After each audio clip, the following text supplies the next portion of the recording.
생생경제. 세상의 베이스가 되다 포스코 협찬으로 김윤경의 생생경제 3부 시작하겠습니다. 생생경제 퀴즈 다시 한번 알려드릴게요. 기업들끼리 큰 사업을 주고받는 큰 거래를 말하는 것이 무엇일까요가 오늘의 문제였습니다. 그러니까 상대방에게 사업을 넘기거나 또 넘겨받거나 하는 그런 식이 되는데요. 영어 단어 뜻을 그대로 해석하면 큰 거래입니다. 이것은 무엇일까요가 오늘의 문제였고요. 보기 드릴게요. 1번 빅딜, 2번 빅뱅, 3번 빅브라더입니다. 1번 빅딜, 2번 빅뱅, 3번 빅브라더. 정답은 맞춰주신 분들 중에 선정을 해서요. 오늘 경제신간에서 소개를 해드린 책 경영의 모험 그리고 생생경제에서 준비한 선물들을 보내드리도록 하겠습니다. 오후 5시까지 짧은 문자는 50원, 긴 문자는 100원이 부과되는 휴대전화 우물정의 0945번으로 정답을 보내주시면 됩니다.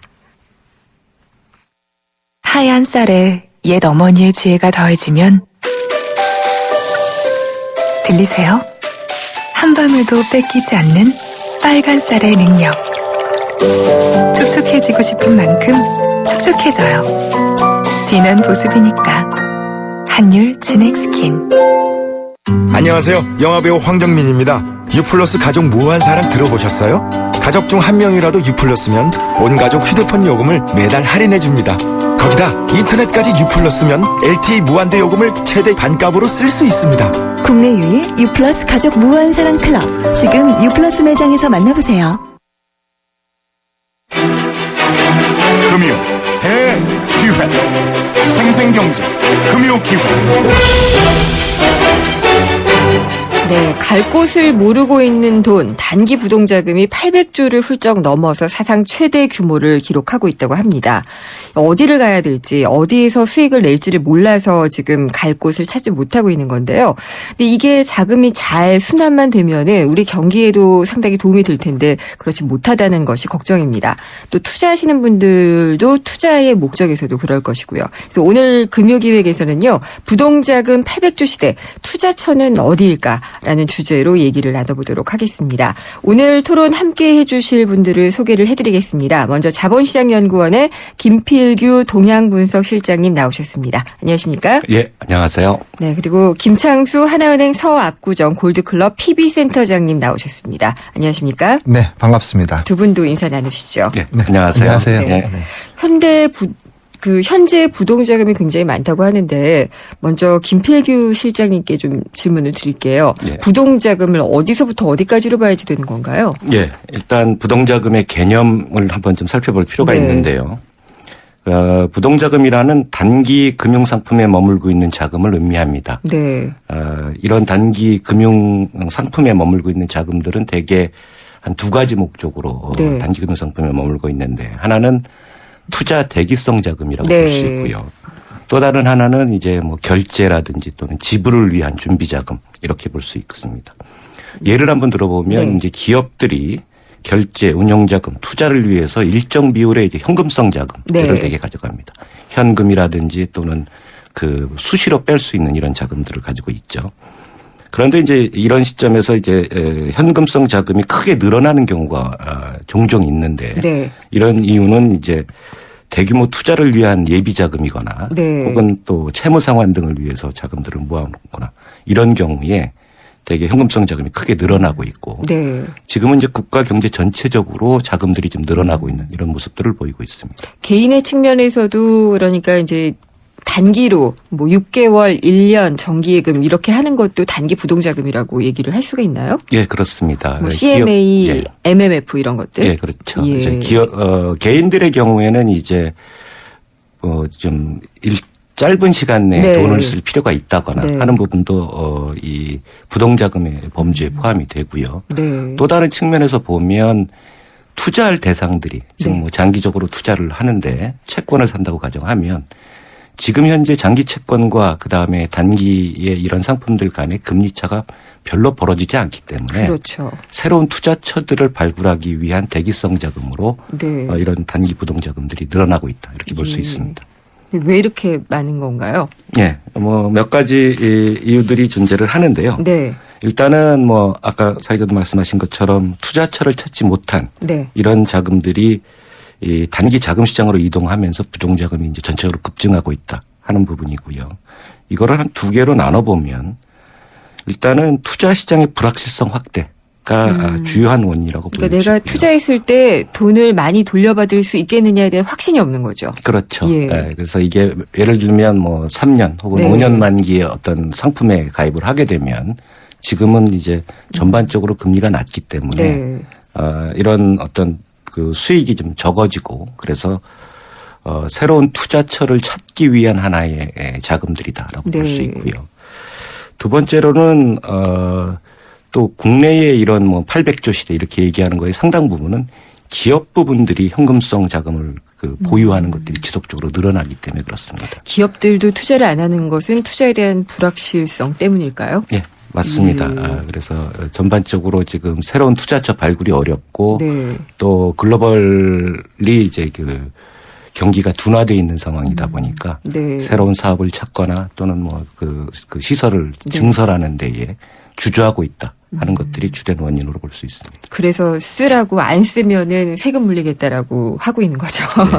근데 그 김창수 센터장님께 여쭤볼게요. 진짜 이 금융계에 다 들여다보실 수는 없겠지만 이런 단기 부동자금이 어느 정도 좀 많다라는 느낌이 확실히 드시나요?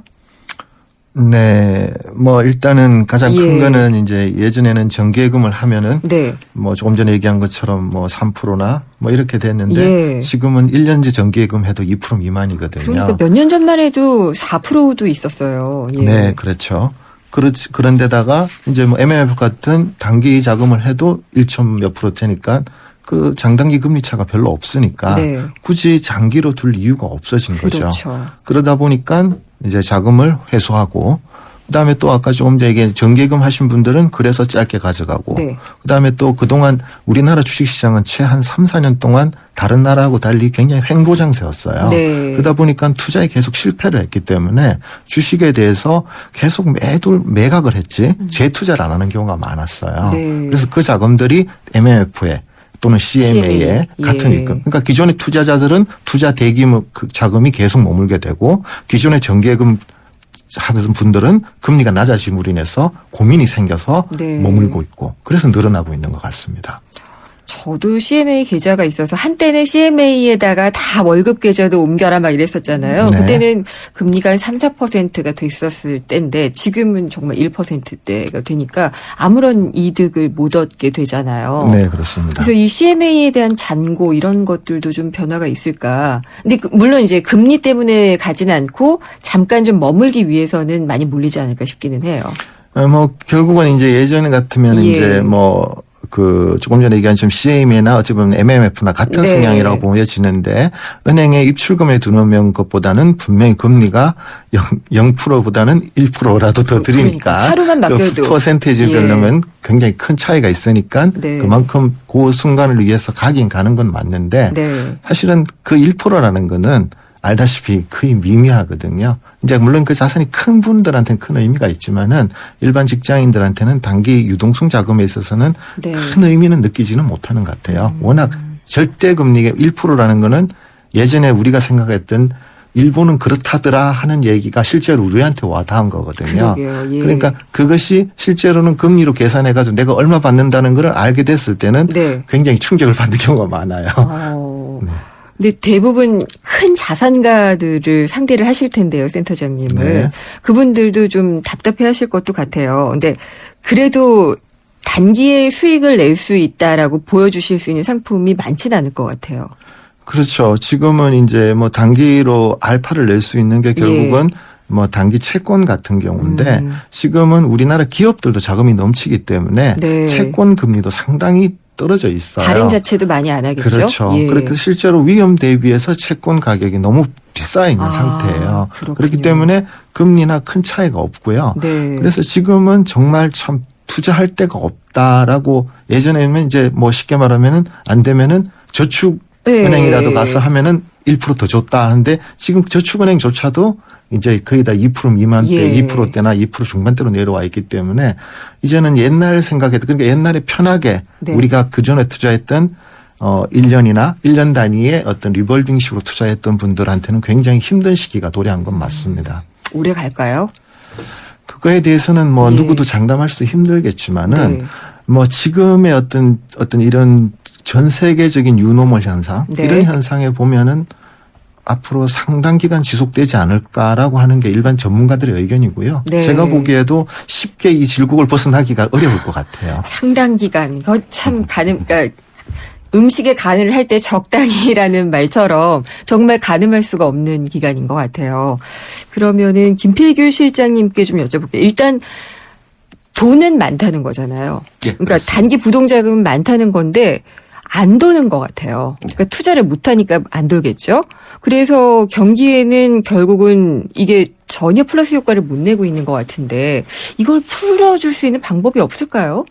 뭐 일단 지금 이런 현상들을 되게 유동성 함정이라는 표현을 많이 네. 쓰죠. 그래서 시중에 돈이 늘어남에도 불구하고 금융회사들이 이를 받아서 이제 가게나 기업의 대출을 확대하고 이게 이제 가계 대출이 네. 소비를 하고 또 일부는 또 투자를 하고 네. 하는 이런 그 전반적인 자금의 선순환이 필요한데 지금은 이제 몇 가지 요인에 의해서 사실 돈이 갈 곳을 좀 잃은 느낌이 네. 많이 들죠. 첫 번째는 이제 금리가 워낙 낮다는 겁니다. 계속 네. 나오는 얘기긴 하지만 그래서 이 초저금리 상황에서는 항상 어떤 생각들을 갖고 있느냐 하면 지금 금리가 낮기 때문에 네. 앞으로 언젠가는 금리가 오를 수 있다. 그렇죠. 하는 바닥 그런 심리. 생각들을 하고 있는 예. 거죠. 그러다 보니까 금리가 오를 때까지 기다린다든지 혹은 뭐 또 그 투자나 또는 소비의 경우에도 이 초저금리에서 대출을 받은 고객 같은 경우에는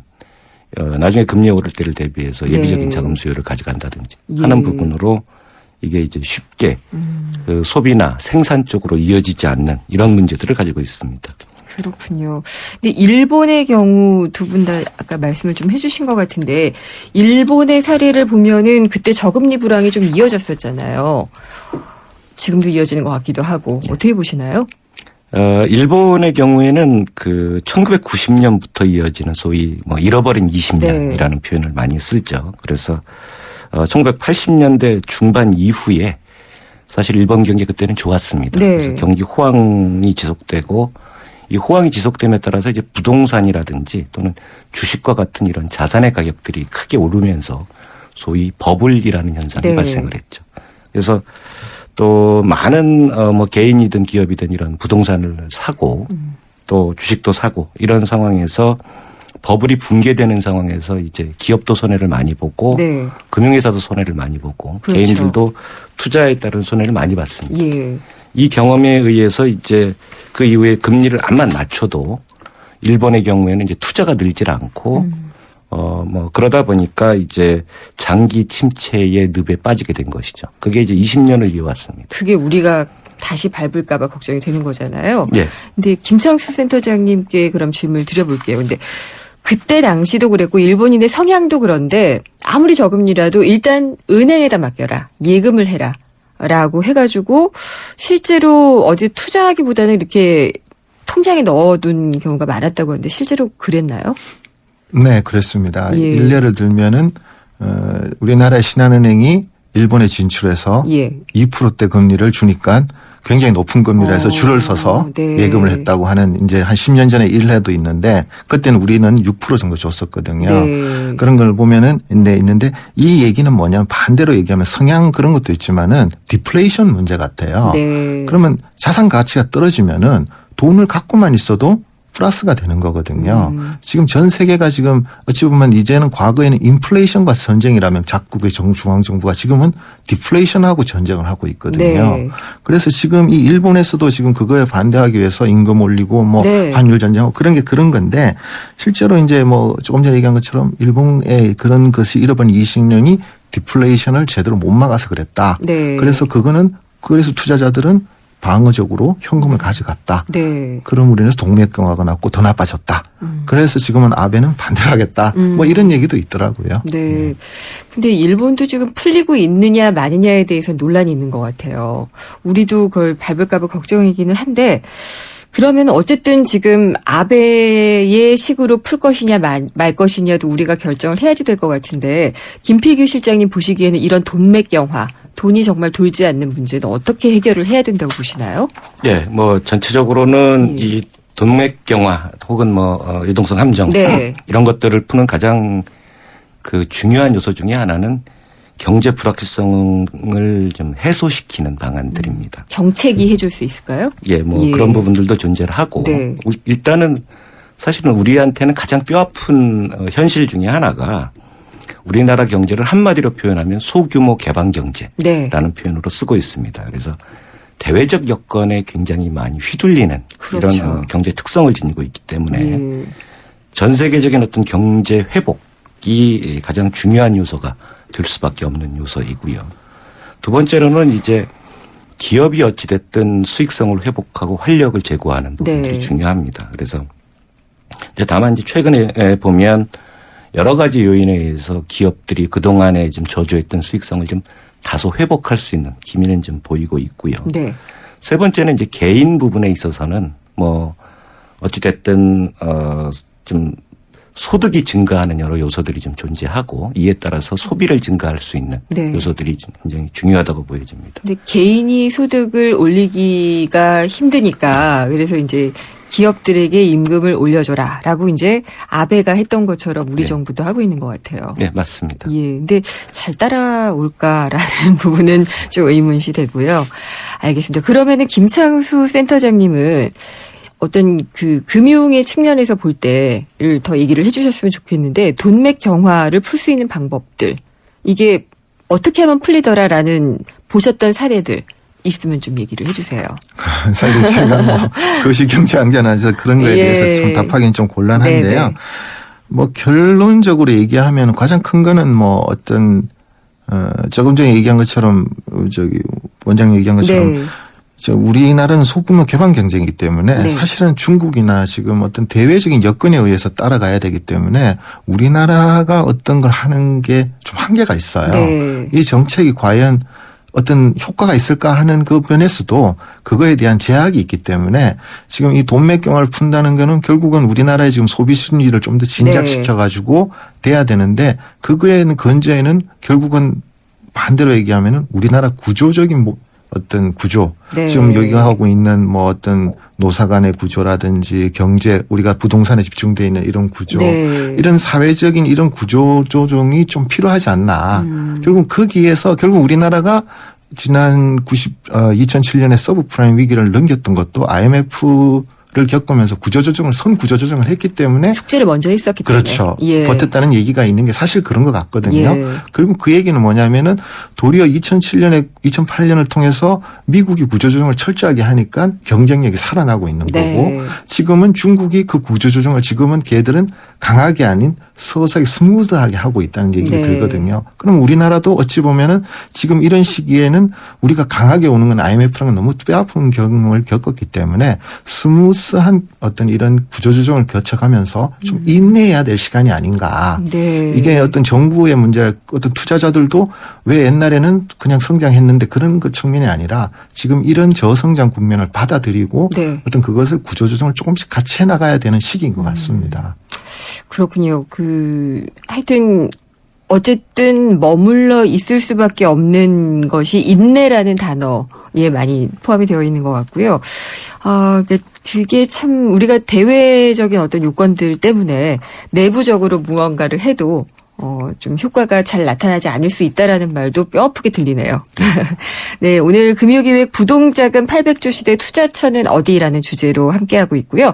자본시장연구원의 김필규 동향분석실장님 그리고 김창수 하나은행 서압구정 골드클럽 PB센터장님과 함께 이야기를 나누고 있습니다. 3부는 여기서 마무리를 하고요. 4부에서 이야기를 또 나눠가도록 하겠습니다.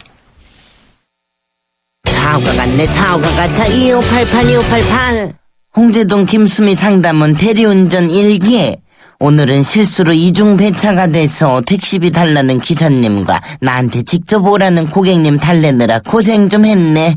그래도 좌우로 정렬 2588 에이스 고객 이정재 침대를 말하다. 가구는 디자인만 보고 사도 되지. 근데 침대를 그렇게 잡아봐. 아침에 어떻게 되겠어. 잡았으면 알 텐데. 침대는 가구가 아니다. 침대는 에이스다. 에이스 침대. 쉐보레 4주년 기념 빅4 업그레이드 프로그램. 인기 모델 구입하고 추가 비용 없이 업그레이드 받으세요. 크루즈 구매 시 트림 업그레이드. 캡티바는 프리미엄 팩으로, 말리부는 디럭스 팩으로. 올란도는 DMV 내비게이션을. 놓치기엔 너무 빅한 혜택. 3월 한 달간 일부 모델 제외 홈페이지 참조. Chevrolet. Find new roads. 경제를 위한 바른 시각, 본질에 다가가는 심층 분석, 가치를 추구하는 정확한 해석. YTN 라디오 김윤경의 생생경제. 난 귀찮은 거 싫어해요. TV 볼 때 제목만 말해도 바로 보여주고 내가 좋아할 만한 거 알아서 좀 챙겨줘요. 올레 TV는 할 수 있죠? 당연하죠. 말만 하면 찾아주고 보고 싶은 영화 알아서 추천해주는 올레 TV. 좋은 선택을 하라. Good choice. 올레.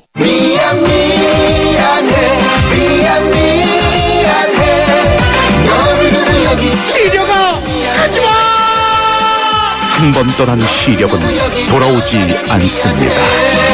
스마트 시대. 눈의 피로. 시력 강퇴엔 눈에는 눈약. 토비콤 S. 모든 사람이 꿈꾸는 내일 롯데건설 협찬으로 김윤경의 생생경제 4부 시작하겠습니다. 오늘 3, 4부 금요기획으로 이어가고 있는데요.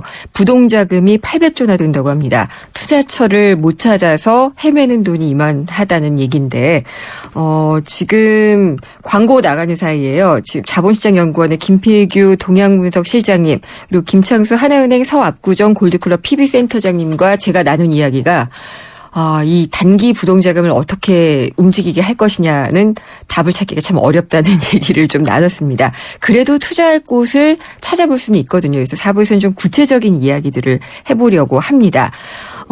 투자를 그러면 어떻게 해야지 되느냐, 패러다임을 바꿔야지 되는지, 아니면은 투자처를 조금만 바꾸면 되는지 여러 가지 방법론이 있을 것 같은데, 김창수 센터장님께 여쭤볼게요. 부자들의 돈 관리들 많이 해주시니까 어디에 어떻게 투자하라고 좀 조언을 해주시고 계신가요? 네, 일단은 어디라기는 것보다는요. 예. 이 패러다임 변화에 대해서 이해를 시키는 게 가장 중요합니다. 네. 첫 번째는 어쨌든 지금은 1%대 기준금리 시대에 와 있습니다. 네. 그러니까 모든 투자의 기본은 이제는 1% 내지 2%가 기준이라는 거죠. 과거에 10%라는 거는 4%, 5%대 10%고요. 그럼 1%에서 10%를 내려고 그러면 10배를 내야 된다는 거기 때문에 이제는 투자의 기본이 어디가, 기준이 어디라는 거에 대한 이해를 먼저 해야 되고요. 네. 또 하나는 이 유동성이라는 것은 굉장히 쏠림을 일으킬 수 있기 때문에. 그렇죠. 근데 그 유동성이라는 건 예전엔 우리나라의 유동성이지만 지금은 전 세계의 유동성이 됐습니다. 네. 그렇기 때문에 어느 이슈가 터졌을 때 그 예. 자금이 전 세계 자금이 동시에 움직일 수 있기 때문에 그 쏠림에 의해서 가격 변동성이 커질 수 있다. 네. 그렇기 때문에 그것은 굉장히 위험하다라고 할 수도 있지만은 또는 예측하지 못한 가격의 하락도 일으킬 수 있기 때문에 위험과 기회가 공존한다. 네. 그런 측면을 저희가 얘기를 하고 있습니다. 그래서 일단은 그 투자 기본에 있어서 당신의 목표 수익을 눈높이를 낮추고 네. 그에 맞아가지고 이런 쏠림 현상을 이용하기 위해서 이 부동자금이라는 거를 너무 나쁘게만 생각하지 말라. 네. 그래서 유동성이라는 건 굉장히 중요할 수 있다. 네. 그렇기 때문에 투자 기회가 왔을 때 변동성이 커졌을 때 지금 각국 정부에서 어찌 보면은 돈을 계속 풀어서 그렇죠. 자산 가치 하락을 막아주고 있기 때문에 예. 어찌 보면 돈이 있는 분들은 투자 기회가 많아질 수도 있다는 역설적인 현상이 벌어지고 있어요. 그렇군요. 예. 그러면은 김필규 실장님도 말씀에 동의하시나요? 예, 저도 사실 기대 수익률이라는 것이 네. 10%대의 기대 수익률과 예. 1%대의 기대 수익률은 다를 수밖에 없고요. 그러면 따라서 지금은 1%도 고금리 고수익이라고 봐야지 되는 건가요? 그렇습니다. 예. 그래서 그게 고금리라고는 볼 수 없지만 네. 기본적으로는 투자자들이 요구하는 기대 수익률 자체를 좀 낮출 필요는 있다 하는 네. 부분들이죠. 다만 이런 부분의 문제는 또 다시 한번 거꾸로 뒤집어 보면 일반적으로 금리가 낮은 네. 시점에서 다른 자산의 가치들은 좀 오르는 현상들이 과거에는 계속 거듭돼 왔습니다. 다른 자산이라면 뭘까요? 예를 들면 예. 주식이라든지 또는 네. 부동산이라든지 하는 부분들은 계속 이 금리와는 서로 반대의 어떤 네. 행보를 겪고 있었던 것이죠. 예. 그래서 그런데 이제 지금은 예전에 어떤 일반적인 금리 때 예를 들어 일반적인 금리가 7%에서 5%로 떨어진 네. 이런 현상들이 아니라 2%에서 1%대로 떨어진 상황이고 이게 어떤 의미를 갖느냐 하면 이 초저금리라는 것들은 금리는 물론 뭐 외국의 경우에 이제 마이너스 금리 예를 들어서 예금을 하면 수수료를 내야 되는 그러니까요. 나라도 이제 존재하긴 하지만 금리는 이제 뭐 제로 금리 이자를 아예 안 주는 것을 이제 그 바탕으로 본다면 더 떨어질 때가 이제 없는 부분이 좀 존재를 합니다. 네. 그래서 최근에 어떤 투자가 단기 자금으로 몰리고 하는 주된 요인들도 이렇게 초저금리 시대에서 금리가 오를 수도 있다 하는 불안감 때문에 그렇거든요. 그래서 투자자들의 경우에는 일단 첫 번째로는 기대 수익률을 낮추고 네. 그다음에 두 번째로는 이 위험과 관련되는 재반의 요소들을 좀 꼼꼼히 따져볼 필요가 있다고 보여집니다. 네. 소위 우리가 중위험 정도의 투자처들을 찾아나가는 부분이 굉장히 중요하다 하는 부분들이죠. 공격형 투자보다는 좀 수비형 투자를 해야지 되는 걸로 좀 느껴지기도 하네요. 근데 그 김창수 센터장님께 여쭤볼게요. 근데 지금 자본시장이라고 얘기하면 이제 대표적인 게 주식시장이잖아요. 최근에는 오른다고는 하지만 워낙 떨어졌었거든요. 떨어졌다가 올라졌다 하는 걸 보면 박스 안에 있어요. 그래서 우리나라 주식에서 투자해가지고서는 잠깐 손해봤다가 잠깐 이익봤다가 하는 것 같은데 그래서 사람들이 안 투자하려고 하는 게 좀 있지 않나요? 예, 사실 그게 맞습니다. 예. 이제 사실 지난 아까 좀 전에 2010년 이후로 사실 우리나라 증시는 박스권을 유지하고 있었어요. 1,800에서 예. 2,100 사이. 네. 그래서 투자해서는 이제 우리나라 투자자들 성향분이 내릴 때는 투자를 안 하고 오를 때 투자를 하기 때문에 네. 언제나 꼭지를 잡아서 계속 손해만 보기 때문에 그렇죠. 주식은 다시 안 해. 이렇게 되는데 그런데 이제 반면에 해외 같은 특히 미국 같은 선진국은 상당히 올라서 어떤 서브프라임 이전을 회복을 했어요. 네. 그렇기 때문에 이제 그런 점에 있어서는 좀 차이가 있습니다. 그러면은 해외 투자도 적극적으로 좀 권해주시는 편인가요? 이제 해외 투자라는 말을 했을 때 사실 네. 이게 저희가 한 5, 6년도에 이제 해외 투자를 적극적으로 권장해서 중국 투자도 네. 굉장히 하고 했지 않습니까? 그때 한 이유가 이제 뭐냐면은 환율 방어하고 그 다음에 어떤 성장성의 차이에 의해서 오는 어떤 분산 투자 기회를 갖자. 네. 실제로 우리나라 주식시장은 전 세계 1% 내지 2% 미만이기 때문에 그럼 98%에 대한 투자 기회를 놓치고 있는 거 아니냐라는 네. 측면에서 해외 투자를 권했던 거고요. 그리고 그런 측면에서는 지금도 굉장히 유효하다고 봅니다. 다만 우리가 2007년에 굉장히 안 좋은 경험이 있기 때문에 해외 투자는 안 해. 네. 그리고 국내 투자는 비과세 이점이 있기 때문에 예. 내가 아는 것만 하겠다고 하는데 실제로 그것이 뭐 그동안에는 어찌 보면 성장성이라는 게 우리나라 성장성이 있고 그러다 보니까 자산 가치가 올랐으니까 그게 됐었는데 네. 지금은 부동산도 안 오르고 주식도 안 오르다 보니까 이제는 그리고 그나마 믿고 있던 정기예금 금리도 1%다 보니까 그러면 그러게요. 어떡할 것이냐. 예. 그럼 어쩔 수 없이 해외 투자를 해야 된다는 어떤 오늘 결론이 도달하고 그 결론은 어찌 보면은 과거의 투자 원칙에 있어서 분산 투자 또는 투자 관리 위험에서 그런 측면에서 필요한 것이다. 이렇게 네. 생각됩니다. 근데 해외 투자했다가 진짜 뼈아픈 경험하신 분들 많거든요. 브릭스 중에서도 왜 러브 펀드라는 게 한참 유행했을 때가 있었잖아요. 러시아, 브라질. 뭐 지금 다 안 좋고요. 그다음에 베트남 뭐 이런 데도 투자했다가 정말 가슴이 아프신 분들도 많아서 해외 투자라는 거 겁내기도 많이 하는 것 같아요. 네.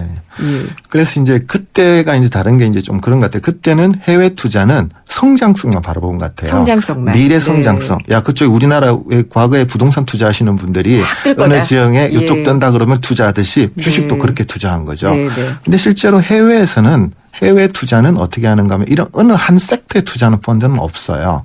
글로벌 전체적으로 투자하거나 네. 선진국 섹터 좀 더 얘기한 것처럼 주식시장 전 세계 주식시장의 한 70%가 선진국이거든요. 80%가. 네. 근데 실제로는 우리나라 같은 1%에 해당되는 베트남을 투자하거나 네. 한 20, 30%에 해당하는 중국에만 집중 투자했던 거죠. 예. 그게 이제 어찌 보면 투자 방향이 잘못되어서 실패한 거지. 그래서 지금은 자산가들을 중심으로 네. 실제로 해외 투자가 안전성 면에서 네. 우리나라 자산 가치가 성장성이 없고 자산이 이제 어떻게 보면은 좀 하락했을 때 우리나라 같은 경우 삼성전자 같은 대기업 위주가 많기 때문에 그렇죠. 이 기업들이 문제됐을 때 주식시장 하락하지 않겠느냐 예. 했을 때 미국 같은 경우는 삼성전자 같은 기업이 20개, 30개가 있고 혁신기업이 있으니까 그쪽에 잘 고르면은 더 성장성이 있을 것이다라는 측면에서 투자하시는 분들이 늘어나고 있거든요. 해외 직접 투자를 예, 많이 그렇습니다. 하시는 직접 거죠. 투자뿐만 아니라 예. 간접 투자를 하더라도 예. 그런 측면으로 접근하는 분들이 지금 자산가들 편에는 굉장히 늘어나고 있어요. 그렇군요. 네. 김태규 실장님은 어떻게 보시나요? 해외 투자를 하면은 지금 9580님한테 문자로 질문이 왔는데 해외 투자를 하면은 내수에는 도움이 되나요? 라고 질문을 하셨거든요. 예. 마치 이게 돈이 빠져나가면 안 되는 것처럼 생각하는 경우도 많이 있고요. 네. 뭐 어차피 이제 전 세계 자산 시장 자체가 글로벌화돼 있어서 그 해외 투자와 국내 투자, 그러니까 뭐 사실은 어떤 측면에서는 또 시장 자체가 어느 정도 동조화 현상도 보이고는 네. 있습니다. 그리고 또 근데 이제 일부에서는 대체 관계들이 분명히 존재하기 때문에 해외 투자와 국내 투자 이런 부분들은 어느 정도의 이제 포트폴리오 차원에서 접근할 필요가 좀 있다고 보여지고요. 네. 우리나라 돈이 이제 해외로 많이 나간다. 네. 뭐 하는 부분에서 일부의 우려들이 좀 존재하고 특히 우리나라 같은 네. 경우에는 이제 외환 보유고 뭐 이런 것들에 대한 굉장히 불안감들을 가지고 있죠. 예. 그런데 그럼에도 불구하고 이제 금융자산들이 점차 늘어나면 결국은 국내 투자 자체에서 제한된 범위 내에서 하는 부분보다는 다양한 포트폴리오를 구축하는 측면에서 해외 자산에 네. 투자할 수밖에 없는 이런 상황이 오고 있다 하는 부분이죠. 그래서 뭐 예를 들어 국민연금 같은 데에서도 네. 지금 그 적극적으로 해외 투자를 해서 앞으로 이제 그 국민들에게 돌려줘야 될 돈들을 그 수익을 좀 더 높이려는 이런 시도들을 거두고 있는 것들도 이런 차원으로 보시면 될 것 같습니다. 네. 다만 문제는 뭐냐면 아까도 얘기한 것처럼 극단적인 어떤 방향으로의 해외 투자 부분은 굉장히 위험하다는 것이죠. 그래서 뭐 소위 말하면 몰빵 이런 걸 그렇습니다. 말씀하시는 거죠. 예. 그래서 이게 그 대상 자체도 포트폴리오를 구축할 필요가 있고 네. 그 다음에 시기도 이 분산 투자를 할 필요가 있다 하는 부분들입니다. 네. 그래서 시기 면에서도 어떤 측면에서 보면 이 단기 부동자금이 늘어나고 줄어드는 것들은 아주 그 자연스러운 어떤 모습일 수도 있다고 보여지는 거죠. 네. 그다음에 두 번째는 뭐 물론 아주 돈이 많으신 분들이 이제 그 개인 직접 해외 투자들을 하시고 뭐 하는 부분들이 존재하겠지만 이 개인이 해외 시장에 대한 정보를 정확하게 파악하고 그리고 정확한 종목을 찾아서 투자하는 것들은 굉장히 어려운 일이 중에 쉽지는 하나이죠. 않죠. 예. 그래서 이 간접 투자 방식으로 투자할 수밖에 없지 않겠느냐 하는 생각이 좀 들고요. 다만 그런 어떤 스타일을 찾고 어떤 그 투자의 패턴들을 찾을 때 그 특별히 어떤 뭐 풍문이라든지 어느 네. 나라가 좋대더라라든지 하는 것에 쏠림 현상을 가져오게 되면 분명히 이 부분은 뭐 어느 시장이든 좋다 나쁘다 하는 이런 부침이 존재하기 때문에 특히 그렇죠. 이제 개발도상국일수록 그러한 변동성이 굉장히 큽니다. 불안하죠. 그래서 갑자기 문을 닫기도 하고. 예. 아까 말씀드린 것처럼 어떤 중위험 정도의 예. 그 분산 투자가 네. 굉장히 중요하다라는 말씀드리고 싶습니다. 부동산 얘기 좀 해볼까요? 근데 부동산으로, 그러니까 아까 그 센터장님이, 김창수 센터장님이 얘기하신 것 중에 우리나라 사람들의 자산의 대부분은 여전히 부동산인 이 구조가 좀 바뀔 필요도 있다라는 말씀을 하셨었거든요. 근데 부동산에 여전히 투자하면은 많이 남길 거라는 생각이 있어서인지 분양시장 막 정말 지금 호황이고 이런 걸 보면은 금융시장으로 안 오고 주식시장으로 안 오고 부동산으로 가는 성향은 분명히 있지 않을까요? 네, 상당히 많은 것 같습니다. 예. 일단은 그동안 이제 관심이 끌었던 아파트 같은 경우나 이런 건 주택은 지금은 어쩔 수 없이 어쨌든 전세 제도가 없어지는 네. 문이나 실수요자들에 의한 문제라면은 실제로 자산가들은 부동산, 그러니까 우리가 봐도 상업용 부동산이죠. 네. 그것을 상당히 지금 많이 구매를 하고 손바뀜이 많이 일어나고 있는 그래요? 현상이 있고요. 예. 그리고 이제 조금 전에 얘기한 것처럼 1%대 금리라는 거는 예금자한테는 재앙이지만 대출자한테는 또 어찌 보면은 굉장히 저렴하게 호재죠. 빌릴 수 있다는 예. 이점이 있거든요. 그럼 과거에 4% 5% 대출을 보다는 1%의 비용만 부담하고 어떤 수익형 부동산에 투자했을 때 레버리지 투자를 한다면은 네. 훨씬 더 안정적으로 가져갈 수 있지 않겠느냐 하는 측면에서 어떤 약간 자산이 조금 있는 분들도 이제 오피스텔이라든지 상가. 수익성 부동산에 예. 많이 좀 관심을 가지고 있는 게 사실인 것 같습니다. 그 수익형 부동산의 가격도 많이 하락해 있으니까 또 적기라고 볼 수도 있지 않을까요? 그게 이제 그 가격 하락이나 수익성 부동산은 결국은 수익이라는 개념이 중요한 거거든요. 네. 결국 나한테 돈이 얼마 돌아오느냐. 예. 결국 그 얘기는 아까 얘기한 것처럼 정기예금 대비 얼마냐 하는 기준하고 비슷한 거예요. 그렇겠죠. 실제로 수익은 그럼 그 안에 누군가 임차인들이 들어가서 살거나 장사를 하거나 해서 네.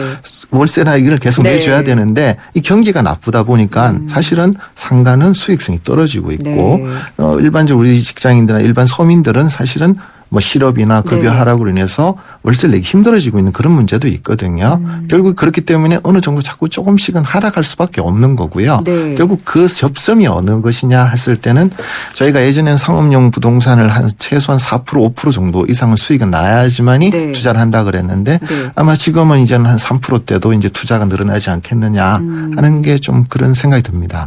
요즘 뭐 리츠 뜬다 뭐 이런 얘기도 있던데 그거는 사실인가요? 리츠 부동산 예. 이제 리츠라고 하면 이제 조금은 좀 우리나라에는 좀 생소한데요. 예. 해외에는 모든 투자가 사실은 우리는 외국의 금융자산이 많고 부동산 자산이 적다가 사실 꼭 그런 건 아니에요. 왜 그러냐면은 해외에는 부동산 투자도 상업용 투자는 리츠 형태로 투자를 많이 해요. 정확하게 얘기하면 리츠라기보다는 부동산 펀드가 펀드 된 형태. 유동화된 예. 금융자산으로 투자를 네. 많이 해요.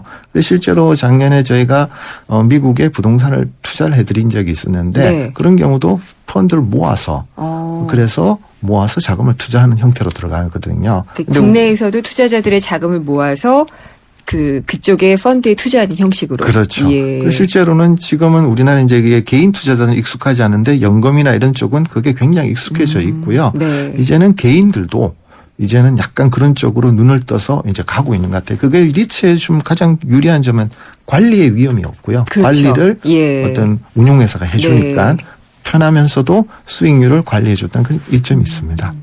근데 이제 부동산 하면은 우리는 리츠 같은 상품을 생각하기보다는 집을 사고, 예, 그 다음에 투자의 대상의 집을 사고, 이런 경우가 많이 있는데, 가계부채 문제가 지금 되게 심각하잖아요. 1100조를 넘어섰는데, 정부는 그래도 부동산을 끌어올리면은 뭔가 심리가 좋아질 것이라고 생각을 하는 것 같거든요.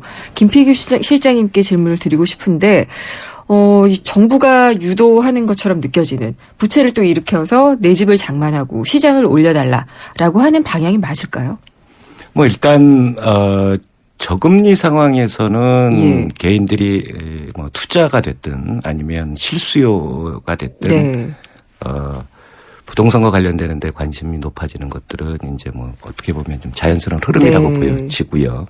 왜냐하면 그 자기 돈으로 부동산을 투자하는 것이 아니라 되게 차입을 가지고 그렇죠. 많이 하죠. 근데 차입의 규모도 늘려줬잖아요. 네, DTI에 맞습니다. 다 이런 것들 풀어줘가지고요. 근데 이제 우리가 그런 또 정책을 피는 가장 주요한 이유 중에 하나는 우리나라 개인들이 갖고 있는 이 자산 구조가 금융상품의 비중에 비해서는 이제 부동산에 너무 많이 투자돼 있다 하는 네. 부분들 때문에 그렇습니다. 그래서 장기적으로는 이런 구조들이 이제 금융상품의 비중과 부동산의 비중이 이렇게 좀 균형과 조화를 이루어야 예. 되는데 지금은 이제 단기적으로 어찌됐든 부동산 가격이 워낙 낮고 또 이러한 부분들이 이제 가계에 상당한 부담이 되다 보니까 그 일시적으로 부동산도 같이 이렇게 좀 부양을 하는 이런 정책들을 추진하고 있다라고 보시면 될 것 같고요.